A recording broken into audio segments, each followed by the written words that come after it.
calling all entrepreneurs who use content marketing as part of their strategy. Whether you're sharing on social media, or you have a podcast, a blog, or a video channel, or a combination of all of the above, you know that content marketing is one of the most effective ways to grow an audience and make sales whilst showing up and sharing the juicy insights that you have to share with the world. However, there is one content marketing key that I see over and over again entrepreneurs are missing out on, and it's costing you momentum, progress, and ultimately it's costing you sales. So in today's episode of the Heart Centered Business Podcast, I'm going to share with you the content marketing key that will ensure your content actually converts people into paying clients and grows your business over time. If that sounds like something you need to know about so that you can not only know what the key is, but also nail it, then this is going to be a very helpful episode for you. This is episode number 387 of the Heart Centered Business Podcast. It's also day 7 of Tashmas, which means I have a super juicy, beautiful gift for you at the end of today's episode. And all of the relevant links and show notes for today can be found over at tashcorbin.com/387. Let's dive on in. I'm Tash Corbin, and this is the Heart Centered Business Podcast. I'm going to come right out and say it straight out of the gate. The number one key to ensuring that your content marketing actually grows your business, builds results, and makes sales is consistency. Consistency of content beats flash and crash content every single time. But do you need to be online every single day for your content to be consistent? No, you don't. You just need your content to come out consistently, to be distributed consistently. And there is a big difference between feeling like you need to be online every day versus being able to create content that serves your business and is present for your audience each day as well. So before we go into how to ensure you are more consistent with your content, I wanted to just quickly break down what does content marketing mean and what goes into a content marketing strategy. So content marketing is really any marketing strategy that relies on content. So content could be social media posts, it could be regular video blogs or podcast episodes or written blogs. A content marketing strategy could be SEO optimized articles. It could include running regular webinars. It could include offering free opt-ins like free training or free checklists or PDFs. And it can include emails and email marketing as well. So there is a lot of options when it comes to a content marketing strategy. You certainly don't need to be doing all of them in order to have an effective strategy, but whatever you choose to incorporate into your strategy, you need it to be consistent. So as I said, consistency beats flash and crash. But I also wanted to share why it needs to be so consistent. The two main reasons are that number one, the driver of sales in your business is often trust. In order for people to give you money, they need to have trust that you're going to deliver, that you're going to stick around. They need to have trust that what you sell them is actually going to help them get results. The number one driver of trust is, can I reliably predict your behavior? So if I cannot reliably predict your behavior, that will erode my trust in you. And from a buyer psychology perspective, if I see you disappear for 2 weeks and then you come back and you apologize, oh, I'm so sorry, I disappeared. And then you do something for 4 or 5 weeks and then you disappear for another 2 months and then you tell me, oh, I'm so sorry, I've disappeared again. You are enforcing in my psychology that you are unreliable and I cannot trust you. I can't predict your behavior, so therefore that makes you less trustworthy. Not only that, if you consistently do not follow through on the things you say you're going to do, for example, if you say you're going to release a new video every Wednesday and you don't, that also erodes trust. So we want to ensure that in order to build up that trust, we have reliable predictability to our behavior. So the two factors there are doing things consistently, being present and not disappearing all the time, but also ensuring that you do what you say you're going to do. If you say you're going to send an email to someone, you send that email. If you say that you're going to run an event, you run the event. Now, I understand there are times here and there where you can't follow through or something happens or there are life situations, but you need to be very mindful as to how frequently that happens. If you are setting yourself up in business and it's in a way that you can't actually follow through on your promises consistently enough, you need to make less promises. If you are setting yourself up in business and you, for example, you are organizing a bunch of online events and you consistently have to cancel them because of tech dramas, then either have a less tech heavy model or fix the tech or hire someone else to do that or just do them less regularly. People often come onto the internet online and complain that their computer keeps crashing or they can't get their calendar to sync up and there's all these things that are going wrong. You are actually sending messages out to your audience that you don't have the tools you need to be able to deliver on your promises, that you have an unreliable business because your tools are unreliable. That also erodes trust, regardless of whether it's your fault or not. So it's really important that you pay attention to how often you aren't following through on your promises, and maybe you just need to make less of them, or you need to get the environment, the tools, the support, whatever it might be, in place so that you aren't consistently having to explain why something didn't happen or why you haven't been able to deliver.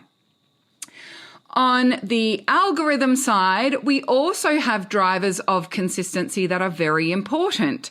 So if you decide, for example, that you are going to post twice a day on your Instagram or your Facebook, and you start posting twice a day and you sustain that for 6 to 8 weeks, but then you have nothing for 2 weeks, when you come back to posting again consistently, you will have also eroded reach. And every time you have a disappearing act on your social media, that penalty for your disappearing in algorithm terms will be bigger. So it is actually far more valuable and it's far more consistent in building your reach to post once a day for 12 weeks than it is to post twice a day for 6 weeks and then disappear. So what I'm saying is, if you are going to make a commitment to posting something regularly on social media, be sure to make that commitment be something you are really sure you're able to maintain. And if you aren't able to maintain it, just start a little lower. It is far more important that you sustain consistency than it is in terms of quantity. So yes, in some cases, you will have more reach and more algorithm growth if you post twice a day. But if you cannot sustain that in the long term, you would actually be better off just posting once a day. Just commit to what you can sustain. And if you decide to increase the frequency from there, you can. But maybe you increase to twice a day once you've got yourself 60 days ahead. Or maybe you increase to twice a day once you've got a virtual assistant helping you with scheduling. In most cases, you're better off focusing on consistently maintainable levels of content rather than just going for maximum quantity from the outset. And it's not just social media. The same thing goes for podcasts and email marketing and your SEO and YouTube channels. If you are disappearing for stretches on end, then you're less likely to be served up to your clients and your audience as a suggested piece of content. In addition, when it comes to SEO, for example, the consistency and the regularity of which new content is added to the website contributes to how likely that website is to be recommended relating to certain search terms. And so if you haven't posted any fresh content for 6 weeks, you are going to see that search engine optimization start to decline. So it's really important, not just from an algorithm perspective, but let's also think about your audience's behaviors. So if your audience are used to listening to your podcast every Monday morning as they start their workday, and then for 4 weeks there's no podcast on a Monday, they get out of the habit of listening to you on a Monday morning. Or if your audience are used to reading your emails as the last thing they do on a Friday afternoon, and you stop emailing them, they're going to get out of that habit. They're going to stop looking for it because you have disappeared.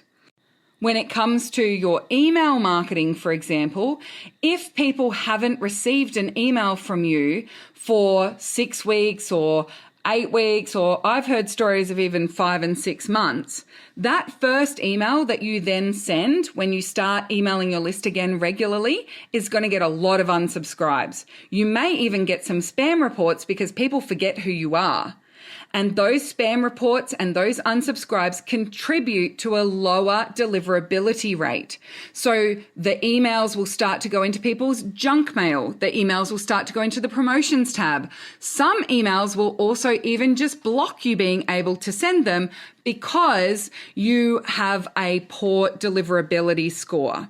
So hopefully, not only do you understand the landscape of content marketing and all the ways that you could bring it into your content marketing strategy, but also you can see how important it is to really nail that consistency piece.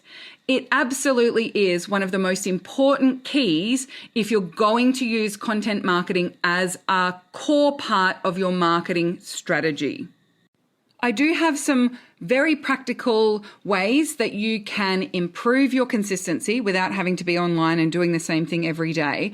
But before we dive into how to maximize the consistency and some ways that you can experiment with that, I also just quickly want to touch on the quality of your content as well.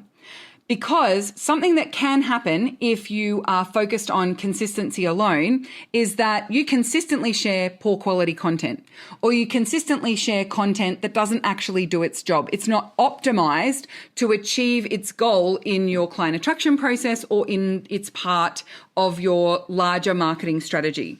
I do not want you to underestimate the importance of your content actually being resonant with your audience and your content being useful and well crafted. And when it comes to creating content, it's often one of the parts of people's marketing and business that they are hungry to outsource. So I often see people very early in their business journey looking for someone who can create social media posts for them, or looking for someone who can write their blogs, or looking for someone to write all of their emails for them. And I actually think this is a bit of a mistake. The reason being is that your content is your voice online. It's how you connect with and resonate with your ideal clients and with your audience. It is how you share what's important to you and the value of working with you.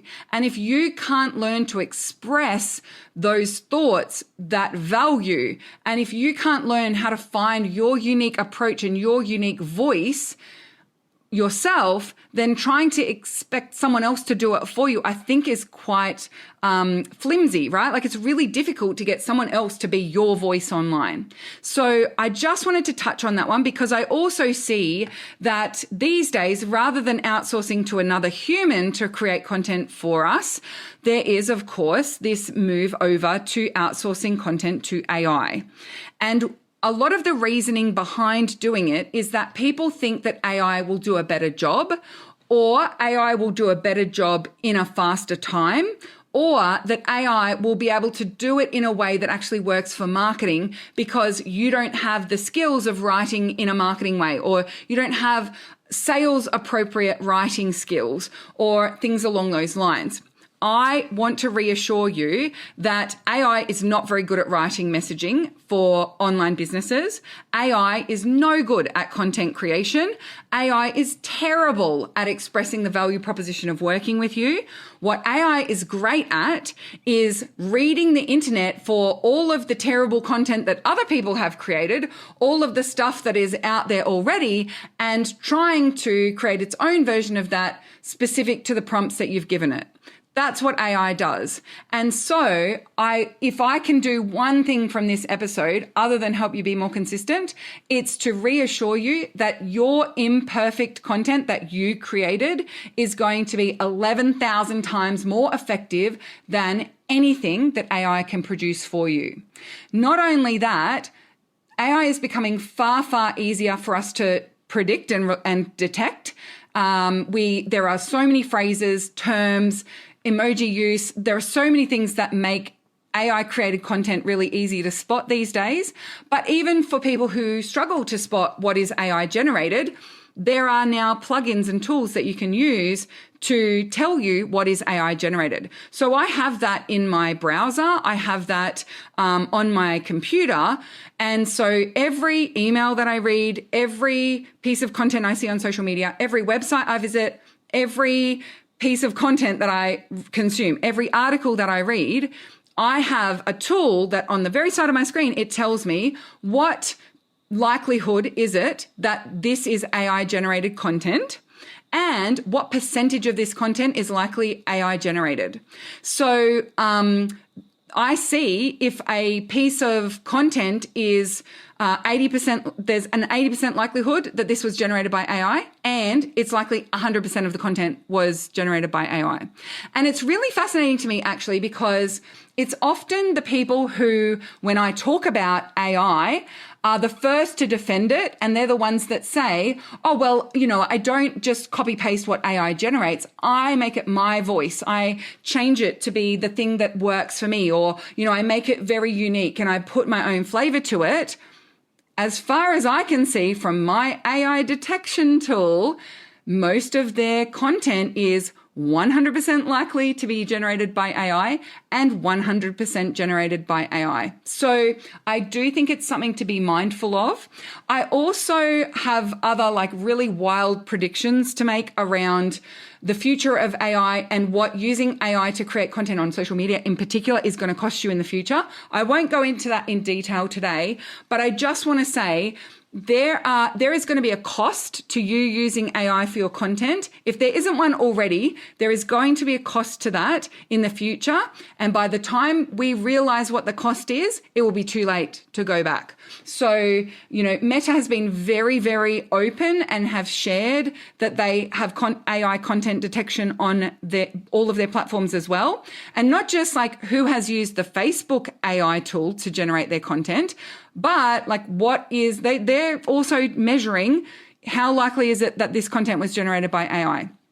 So there has to be a commercial reason for them doing that. And we don't know what their motivations are, but they are very open that that's what they're doing. And so I just want to put that little caveat there, because I think when we start to talk about consistency and the volume of content to create and all those sorts of things, people tend to get a little bit panicked about it and start to look for, well, how can I get someone else to do this for me? Or how can I get something else to do this for me? And actually, my recommendation would be, instead of pumping out masses of low quality content because you think there needs to be a certain volume, just reduce the volume of content, but be far more consistent with that content. So if you can only post 3 times a week on your social media, but that content that you create is yours and it's your voice and that's all you can sustain right now, do that rather than fill the gaps in with AI generated content or fill the gaps in with content that is just following someone else's template. You need to learn how to write for your business. You need to learn how to connect with your audience through your writing and through your content. And the longer you keep telling yourself that you need to outsource it, someone else is better at it than me, or, this is too much and I can't do this, the longer you are delaying that skill development.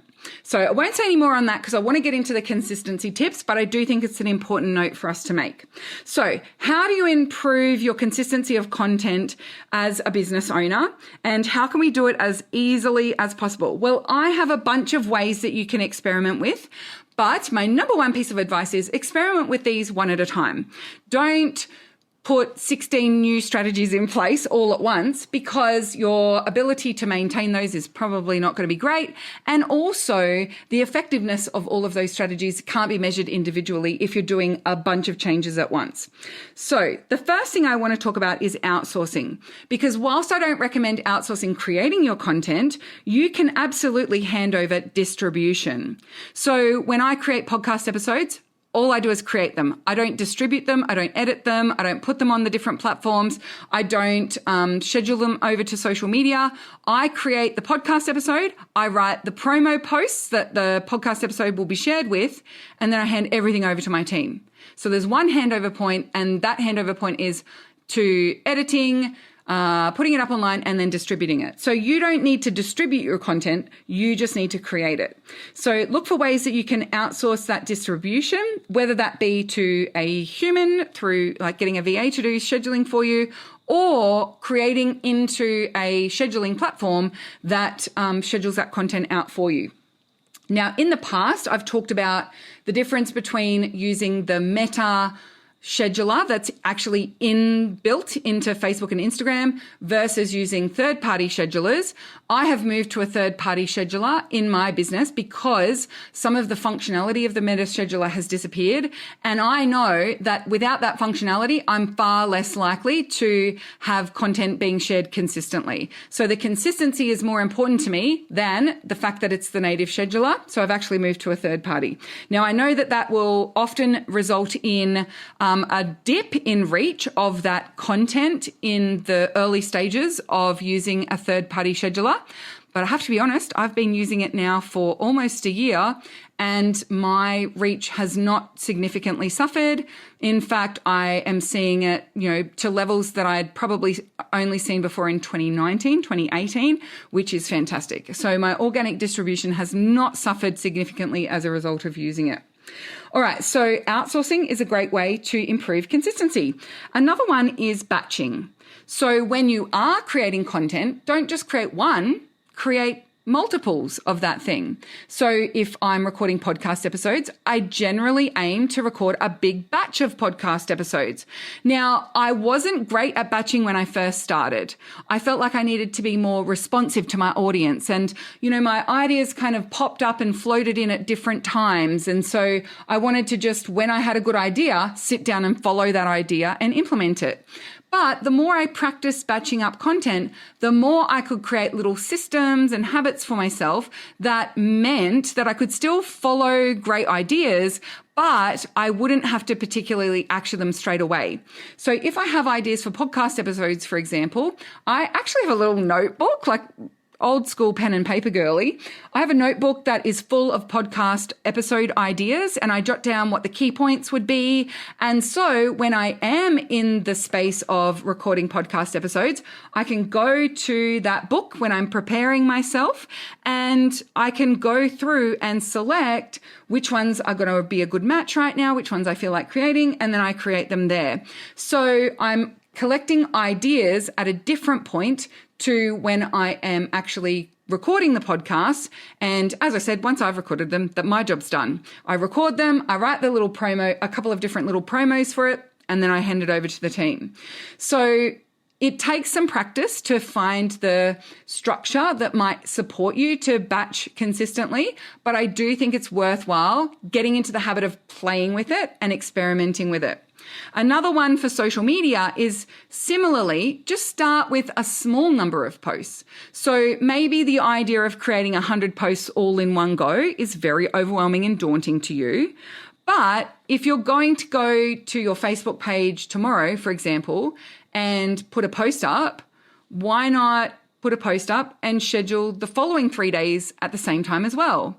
just that little tiny habit of creating a few things at once can often help you to see not only the benefits of doing it that way, like you can then share content that you see it in the context of the other content that's been shared around it. So therefore, you're not putting pressure on every single piece of content to do 1,000 jobs. But also you can see where you might find it more challenging or where it was easier than you thought. And so you're able to just bring in that practice and bring in that habit and get better and better at batching your content as you go. Another way that you can improve consistency is actually having checklists and procedures, especially for longer form content or content that has a few steps involved. So if you have to try and remember what to do with a podcast episode every time it comes to recording and creating and editing and scheduling a podcast episode in your brain, you will resist that creation process more than if you have a step-by-step checklist to follow. Now, you might convince yourself that you know the list, it's totally fine, but it's just another thing you have to carry around in your brain. And the more we can eliminate things that you need to carry around in your brain, the more space in that beautiful brain of yours we leave for new ideas, innovations, and creativity. So creating checklists of what you follow so that you don't miss steps in the process, creating little procedures for yourself, can be super helpful in actually improving your consistency. I had this when I first started my business and I wanted to send out a newsletter to my mailing list every single week. And every single week I would get frustrated. I used MailChimp as my email platform back in 2013. And every time I went to create my newsletter, I would get frustrated because the terminology was a bit weird and I'd forget a step and then I'd remember, oh, I actually have to go and do this first. Oh, that's right. I need to go and use this list. Oh, and I would every time I would go, okay, I figured it out this time. Next time will be so much easier because I actually will remember this next time. And then I'd sit down to do it next week and I'd forgotten. And I'd do something the wrong way around again. And so creating and sending out my newsletter every week was taking me 4 or 5 hours. And taking up 4 or 5 hours of a day in my week felt like it was really wasting my time. So then what I noticed was I would go 2 or 3 weeks before I send another email because I was resisting doing it because it felt hard and it felt like it was going to take ages. So if I had an hour break in between clients, I wouldn't sit down and do my newsletter because I would be worried, well, it's taking me hours, so there's no way I can get it done in an hour. I'm just going to get halfway through the process. I'm going to lose something or I'm going to forget to save and then I'm going to have wasted an hour. So I won't do it now. I'll wait till I've got a 4-hour window. And so I didn't have a 4-hour window or I kept making excuses. Now it's 3 weeks since I sent the last newsletter and I'm even more likely to forget the steps. So creating those step-by-step checklists and those processes has multi-layered effect on the likelihood that you'll do it consistently, but also the time it takes you to do it each time. And if every time you do it, you're following your own checklist, you're actually checking whether you've covered all of the steps in the instructions. And now you have a step-by-step instruction sheet that you can hand over to a VA when you get them to do pieces of that process for you. Another great way to improve consistency is actually having really clear plans for when you're doing something that requires consistent action. So an example of this is launching. When I launch an online course or a program, there are things that I can prepare in advance. And so we have those checklists and procedures. I have setup documents and I pre-write emails. I pre-write promo posts for social media. I look at what podcast episodes are going to go in alignment with it, all of those sorts of things. So there's a lot of pieces of that I do in advance. However, the rollout of that launch does require some things from me that need to be done on the day. For example, when I'm launching the takeoff program, a few days before the cart close or a special offer is ending, I will do a Facebook Live where I answer frequently asked questions and I also answer questions that have come in during the launch and I invite people who are there live to ask me questions and I'll answer them live. So that's not something I can pre-prepare or schedule up in advance. I need to do it on the day.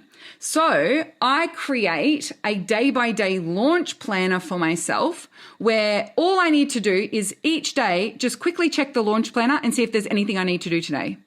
Most days, there's nothing that I need to do live. There would be the days when I'm doing Facebook Lives. There might be days when I need to run a webinar or that kind of thing. But there's not really a lot of stuff that I need to do live. But just by having that little day-by-day plan, it means that I don't find myself 6 days into a launch and I've forgotten to do a Facebook Live. Instead, I'm just checking in each day, and it also allows me to just double check that the emails that were supposed to go out today actually went out today. So in that launch plan, I have what things are happening on a day-by-day basis. So what days are the emails going out? What days are the promo posts going up onto my socials? What days am I planning to do Facebook Lives? And because that's all located in that one plan, all my job is during the launch is to open that plan every day. And if I do that, I know I'm going to succeed. I know that the launch plan is going to be seen through. So those clear step-by-step plans can be really helpful. The final one, before I share with you the biggie, is understanding the right environment for you. So when I said before that I batch up creating my podcast episodes, one of the most effective ways that I do that is by going on solo retreats. So every few months, I book myself 3, maybe 5, sometimes 7 days away in an apartment or a beautiful hotel room where it's really good for recording video podcast episodes. I have my beautiful backdrop so I can work from anywhere. And I have Honest Dave comes, and my partner, he comes and sets up my podcast recording setup. So he sets up the lights and the camera and the backdrop and everything for me. And then I'm on my little solo retreat, and I will batch record a bunch of podcast episodes. I go and get my hair done on the first day, so it looks really nice. I will take a bunch of different outfits that I can change into.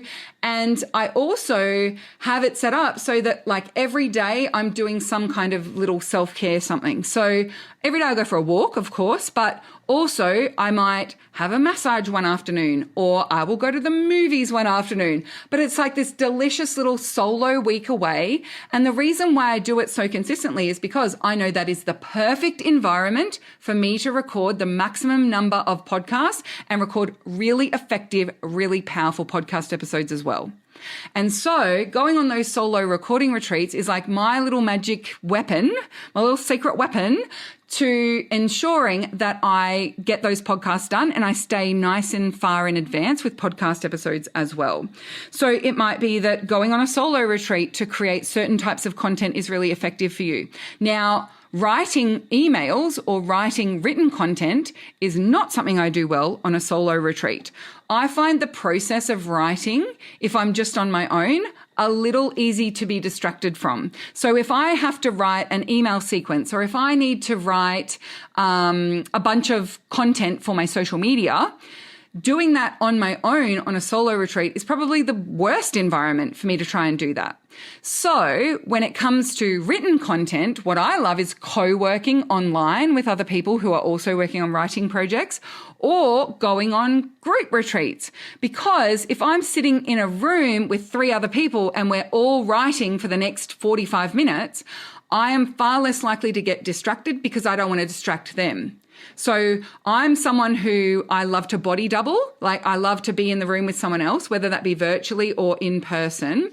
And I'm also someone who, like, I don't want to be the reason why someone else failed, right? I want to be doing the right thing, and I want us to all be successful. And so that's the right environment for me to do writing projects. So different things that I need to get done require different environments. And the more that I experiment with those different environments, the more I understand what works and doesn't work for me. So I'd been on a couple of solo retreats where my intention was to do a bunch of writing and record my podcast episodes. And each time I'd done the podcast, but not the writing. And so I recognized, you know what? Solo retreats aren't the right environment for that particular task. So be a great student of yourself. that self-knowledge is super powerful and will allow you to create the right environment because you know what things work well for you. Similarly, for me, it's the same with my cycle. So I know recording podcasts when I'm in the ovulation phase of my cycle is the best time to do it. So when I book my solo retreats, I book them for my ovulation phase of my cycle.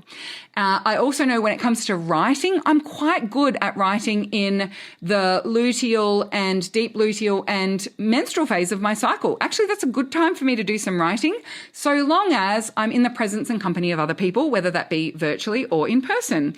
And so as much as possible, I align those tasks to the part of my cycle where I'm in the right space for it.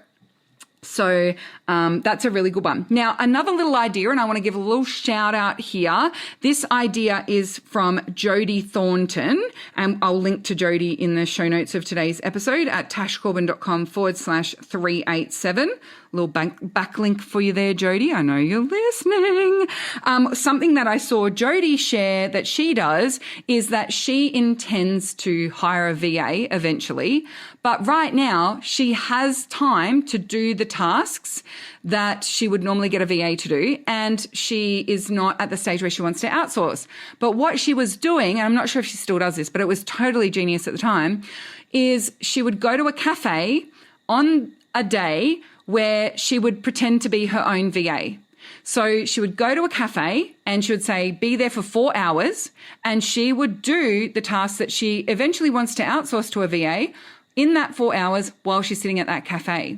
So not only was she separating out the environment in which she did those tasks, so therefore not getting sucked into admin tasks while she's supposed to be in creation mode or whatever it might be, but also she had a lot of clarity around how long those tasks took, and she was able to follow her own checklists and procedures and make them for whomever the future person was. So it's almost like she's manifesting the capacity and the strategy to hire a VA by separating it out and doing it in a different way. So I thought that was totally genius, and I wanted to share that as a great idea as well. Sometimes a change of scenery is a powerful way to put yourself into creation mode so that you can batch up that content and create that consistency for yourself as well. But what is the biggie? What's the biggie when it comes to consistency? In my opinion, the biggest factor on whether you're going to be consistent or not is your business actually sustainable for you? So is your business model sustainable? Is your strategy sustainable? Is your marketing sustainable? Is your delivery model sustainable? For most people, the reason why they struggle to be consistent in their business is because they are over scheduling themselves. They're overloading themselves. They have far too many pieces that go into their business strategy or their model. And so they are expecting themselves to be super effective and super productive for a ridiculous number of hours every single week in order to be able to sustain just business as usual. So the analogy that I use in the planning posse is that you are a jet engine, right? You know, like how jet engines on airplanes, they are finely tuned machines, and you are a finely tuned machine as well. And jet engines are designed to run at about 50 to 60% capacity most of the time. They have a cruising speed. And if you run a jet engine at full speed for too long, it will break down. If you run a jet engine at full speed for a sustained period of time, it will require downtime and maintenance far sooner, and it will require longer downtime and far more maintenance to be able to keep that life cycle of that jet engine in place. So if you keep expecting perfection out of yourself every single day just to keep your business as usual ticking along, you are setting yourself up in an unsustainable way. You need to find your cruising speed. You need to find what is your average level of productivity? What's your average level of hours that feels super sustainable for you? Like you could do it for as long as you needed. And then design your business model and your business strategy around that. So if you're aiming for just cruising mode every day, you're far more likely to actually succeed at it, and therefore you're going to be more consistent. Because if you need to be working 70 hours a week and be very productive in those 70 hours a week in order to just get your socials out each day and just do the bare minimum things to tick over business as usual, you're going to really struggle to maintain that consistency. So in most cases, the best way for you to be able to create sustainability and consistency in your business is to look for the things that you don't need to be doing right now. It's to look for the things that you can eliminate. If you are doing something and it's not working, don't just keep doing it forever. Give yourself a deadline for how long you're going to keep doing it until you decide, you know what, it's just not going to work for me. And then when that deadline comes, stop doing it. So if you've decided that the number one thing that you're going to do to reach new people on social media is you're going to create reels every day, and after creating a daily reel for 45 days, it's not actually growing your reach to cold audiences, you got to give yourself a deadline and stop doing it, right? And like the amount of time and energy that people put into reels on Instagram is absolutely wild to me. And I know that in some cases they do go viral. That's the exception. It's not the rule. And also, like, is that actually something that you want to sustain and maintain for the rest of your business? Or is it that you're just doing it right now because you think it's a shortcut to more reach and more audience? And is the best use of your time focusing on reach, or is it best focused on invitations and nurturing your audience? I don't know. Anyway, look for the things that are not working. Give yourself a deadline for how long you're going to keep trying them. And then until that time, do them consistently. You want to give them a good chance of succeeding. But if they haven't succeeded by the deadline, it's time to retool. Now, if you're doing something and it is working, right, then you need to ensure that you find out and look out for ways that you can actually make that happen more consistently. So maybe if it's working and it's burning you out because to sustain it is too hard, maybe it's time for you to look for what you can eliminate or what you can outsource, or what parts of it are working the best and what parts of it can we stop doing. And if it's working and it does feel really sustainable, that doesn't mean you just keep doing it like that forever, right? So I was able to do weekly podcast episodes for quite a long time. I was pretty consistent with them, even when I was recording them live every single week. But I knew that if I did batch them up, it would actually free up quite a lot of headspace and not quite a lot of time. So just because I could sustain it and it worked, my podcast is definitely a very strong part of my content marketing strategy, doesn't mean I have to keep doing it exactly the same way. And so I definitely could eliminate the editing part of the process. I could eliminate the show notes part of the process.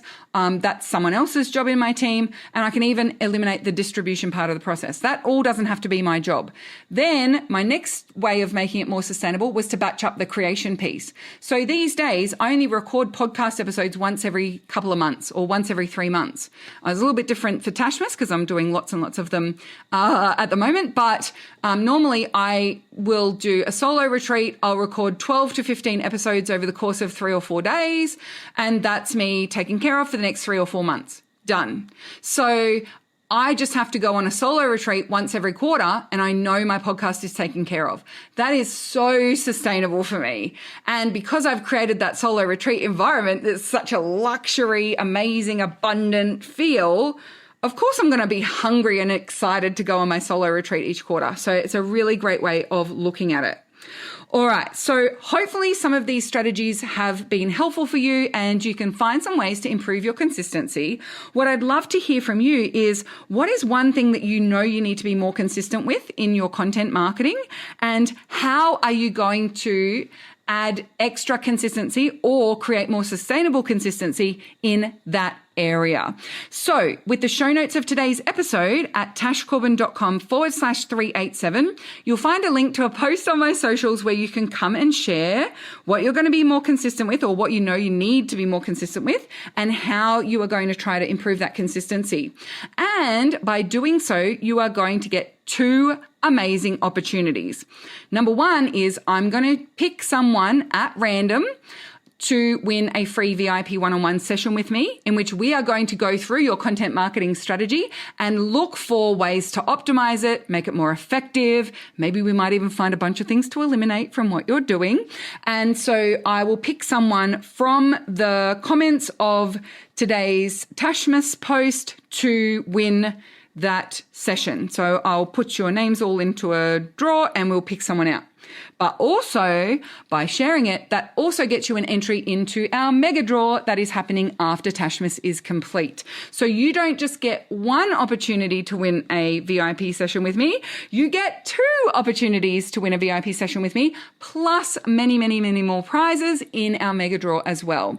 In the mega draw, we've got some gift packs, I've got some stationery kits, I've got some VIP packages and sessions, as well as some other bonus little entry draw things as well. So make sure that you come over to the show notes at tashcorbin.com/387 and get that entry in. I want to know what's really the thing that you know you need to be far more consistent with and how you're going to make it happen. Until tomorrow, when it's day 8 of Tashmas, I cannot wait to see you shine. Thanks so much for joining me for this episode of the Heart Centered Business Podcast. Bye for now. Would you like more tips, tools, and resources to help you grow your heart-centered business? Head to tashcorbin.com today.